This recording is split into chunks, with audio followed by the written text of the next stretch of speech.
நண்பர்களே நமஸ்காரம். நாம் இன்னைக்கு ராமநாதபுரம் மாவட்டம் தேவிப்பட்டினத்தில் இருக்கக்கூடிய நவபாஷான நவகிரக கோயிலுக்கு வந்திருக்கோம்.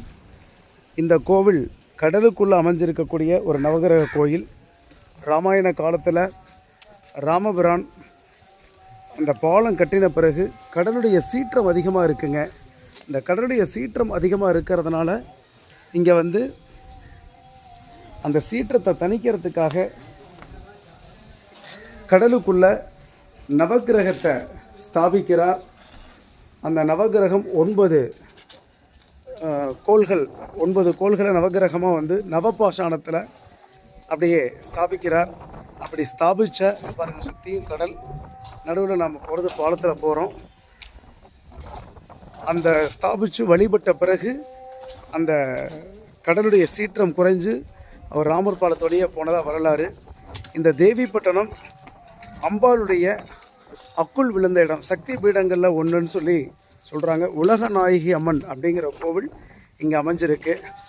இங்கே இருக்கக்கூடிய இந்த நவகிரக கோயிலுக்கு நாம் இன்றைக்கி வந்திருக்கோம். நவகிரக கோளாறு இருக்கிறவங்க இங்கே இந்த நவகிரகத்தை வழிபடுறது அவ்வளோ சிறப்பு.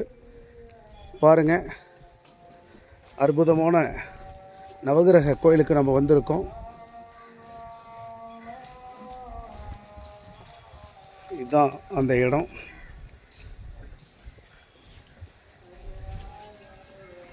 இந்த நவகிரகத்தை அப்படியே சுற்றி நம்ம வழிபடுறது வழக்கம். ராமபிரான் ஸ்தாபித்த நவகிரகம் அப்படிங்கிறது குறிப்பிடத்தக்கது. சீதாதேவியை மீட்கிறதுக்காக ஸ்ரீலங்கா போகும்போது கடலுடைய சீற்றத்தை குறைக்கிறதுக்காக இந்த நவகிரகங்களை ஸ்தாபித்ததா ஐதீகம்.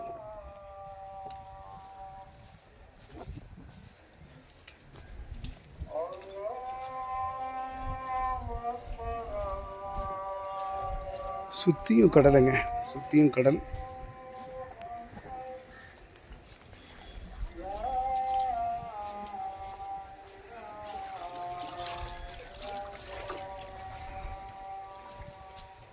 இந்த இடம் தான் அது.